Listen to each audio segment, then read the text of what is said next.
நம்ம கியாமியான்னு என்ன கத்தணும்னாலும் சரி ஒன்றுமே கேட்காது. வெறும் 200 பேர் நின்று ஓட்ட கையை போட்டு வானதி அக்கா வச்ச வேட்டில் அண்ணாமலை என்ன செதறிட்டார்.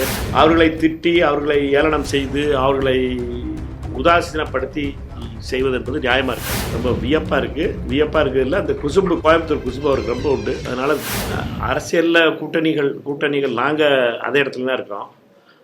எங்களுடைய மதசார்பற்ற கூட்டணி என்பதும், இந்தியா கூட்டணி என்பதும், திமுக கூட்டணி என்பதும் 22 வருஷ கூட்டணி. அந்த கூட்டணியில் எங்களுடைய கூட்டணி பலமாக இருக்கிறது. அவர்கள் புதிதாக இந்த கூட்டணியில் இணைந்திருக்காங்க. தமிழக முதலமைச்சர் அண்ணன் ஸ்டாலின் அவருடைய தலைமையேற்று அவர்கள் மதசார்பற்ற கூட்டணியில் இணைந்திருக்கார்கள். அவர்களை வரவேற்கிறோம். அவர்கள் வந்ததனால் இந்த கூட்டணிக்கு பலம் சேர்கிறது. எங்களை பொறுத்தமட்டில் இந்த கூட்டணி என்னுடைய வெற்றி வாய்ப்பு மிகவும் அதிகமாக பிரகாசமாக தெரிகிறது. அதனால் அவர்களுடைய கூட்டணி என்பது எங்களுக்கு பலம். நான் இன்றைக்கி சேகரிச்சிட்டோம்ல, இன்றைக்கி தொடங்கிட்டோம். என்னை பொறுத்த மட்டும் அவர்களுடைய விஜய் பிரபாகரனுடைய தேர்தல் பணிமனையை இன்றைக்கி திறந்து வச்சுருக்கோம். நேற்று அவர் என்னை சந்தித்தார் திருநகரில். இன்றைக்கி இந்த விழாவில் வந்து இது பணிமனையை திறந்து வர வேண்டும் என்று கேட்டார். நானும் அவசியம் வருகிறேன் என்று சொன்னேன். அதற்காக வந்து இன்றைக்கி திறந்து வச்சுருக்கோம். மாவட்ட காங்கிரஸ் கமிட்டியுடைய தலைவர்களும் மற்ற முன்னோடி தலைவர்கள் அனைவரோடு சேர்த்து எங்களை பொறுத்த மட்டும் மதசார்பற்ற கூட்டணி வெற்றி பெற வேண்டும் என்பதற்காக முழு உழைப்பையும் முழு கவனத்தையும் செலுத்துவோம். அதில் எந்த விதமான ஒரு சந்தேகம் கிடையாது. பட் என்னன்னா, திரு விஜய் அவர்களுடைய என்ட்ரி என்பது தமிழ்நாட்டில் ஒரு புதிய இளைஞர்களுடைய, அதாவது இளைஞர்களாக இருக்கின்றவர்களுக்கு அரசியல் மீது ஆர்வத்தை காட்டுது. அதில் மறக்க முடியாது. நம்ம வந்து அந்த உண்மையை வந்து மறுக்கவும் முடியாது. அந்த இளைஞர்கள் வந்து நேச்சுரலாக வந்து பாலிட்டிக்ஸில் வந்து அவ்வளோ பார்ட்டிசிபேட் பண்ணுறது கிடையாது. அவர்களை பொறுத்த மட்டும் அரசியலை கொஞ்சம் தூரமாக பார்த்து அரசியல்லாம் நம்மளுக்கு பிடிக்காத விஷயம்னு பார்க்குறோம். அவர்களுக்கு ஆர்வத்தில் இப்போ அரசியலில் வராங்க. அவர்களை பொறுத்த மட்டும் அதில் அவர்கள் வருவது என்பது ஜனநாயகத்துக்கு நல்லது. என்னை பொறுத்தவரை மக்களாட்சியில் இளைஞர்களை அரசியலுக்கு கொண்டு வருவது என்பது ரொம்ப ரொம்ப முக்கியமான விஷயம். அவர்களுக்கு அதில் மற்ற அரசியல் கட்சிகளுடைய செயல்பாடுகளும் அரசியல் தலைவருடைய எங்களை போன்றவர்களுடைய செயல்பாடுகளும் எப்படி இருக்குங்கிறது ரொம்ப முக்கியமானது. அவர்களை திட்டி, அவர்களை ஏளனம் செய்து, அவர்களை உதாசீனப்படுத்தி செய்வது என்பது நியாயமாக இருக்காது. எந்த இளைஞர்கள் உள்ளே வந்தாலும் சரி மகிழ்ச்சி. என்னை பொறுத்த வரைக்கும் இந்தியர்கள் யாராக இருந்தாலும் சரி, தமிழர்கள் யாராக இருந்தாலும் சரி, தேர்தலுக்குள் வருவதும், தேர்தல் பிரச்சாரத்தில் வருவதும், அதே நேரத்தில் வாக்கெடுப்பதற்காக மக்களிடம் சென்று திட்டங்களை சொல்வதும் மகிழ்ச்சியானது. மக்களை பொறுத்த மட்டும் எல்லாத்தையும் கேட்டுக்குவாங்க. தமிழக மக்களுடைய பெரிய பலமே என்னென்னா எல்லாத்தையும் கேட்டுக்குருவாங்க. கடைசியாக அன்றைக்கி வாக்களிக்க போகும்போது தான் முடிவு செய்ய போகிறாங்க யாருக்கு ஓட்டு போட்டோம்.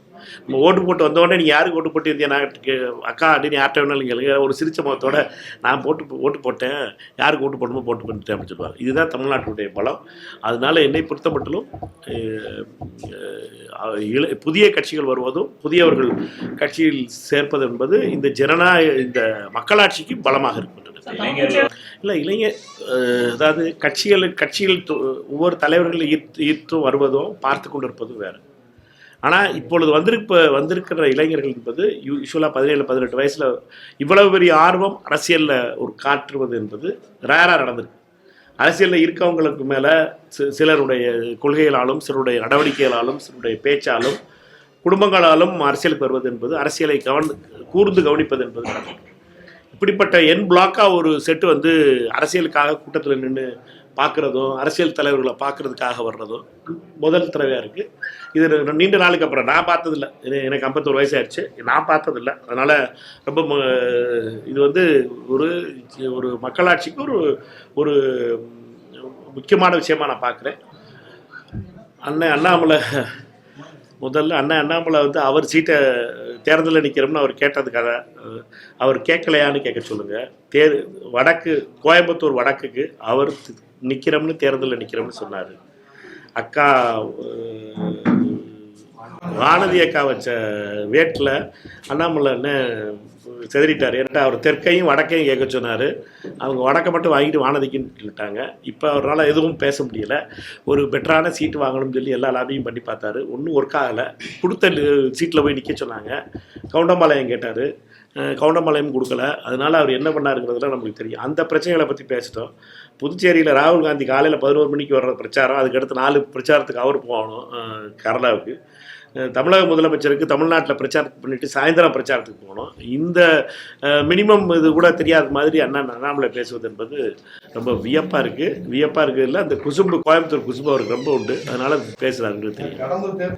என்னை பொறுத்த மட்டும் 2019 மதிமுகவுடைய பொதுச் செயலாளர் அண்ணன் வைகோ அவர்கள் 14 வரைக்கும் 14, 19 எதிர்த்த தேர்தல் 19 என்னை ஆதரித்து அண்ணன் வைகோ அவர்கள் பெரிய மனதோட பிரச்சாரத்தை தீக்கல்பட்டியில் ஆரம்பிச்சு வச்சார்.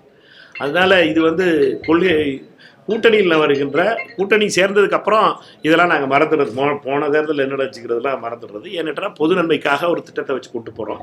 அந்த வகையில் சகோதரர் தம்பி விஜய் பிரபாகர் அவர்கள் வெற்றி பெற வேண்டும். விருதுநகரில் அவர் வெற்றி பெற வேண்டும். பெருந்தலைவர் காமராஜர் பிறந்த மல்ல ஒரு காங்கிரஸ் குடும்பத்தில் அந்த தம்பி வெற்றி பெற வேண்டும் என்பதற்காக காங்கிரஸ் கட்சியின் சார்பாக நாங்கள் முழுமையாக ஒத்துழைப்போம்.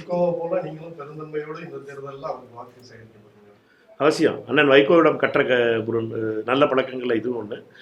அவரை பொறுத்த மட்டும் பெரிய மனசோடு அவர் பிரச்சாரம் பண்ணதுங்கிறது மிகப்பெரிய விஷயம். ஏன்னுட்டுனா நான் அது அப்போ புதுசாக வந்தேன் விருதுநகரில். அவருக்கு அது ஒரு பெரிய செட்பேக்காக இருந்துச்சு. ஆனாலும் சரி, அதை ஒரு பெரிய மனதோடு அவர்கிட்ட அடுத்து ஒரு 10 வருஷம் கழித்து திருப்பி தேர்தலில் நிற்கும் போது 2009க்கும் 2019க்கும் பல விஷயங்கள் நடைபெற்றன. அந்த நேரத்தில் அவர் பெரிய மனதோடு பார்த்தது அண்ணன் வைகோ அவர்களுடைய பெரிய மனசு சாரும். அவரிடம் இந்த நல்ல பழக்கத்தை பழகிருக்கேன்.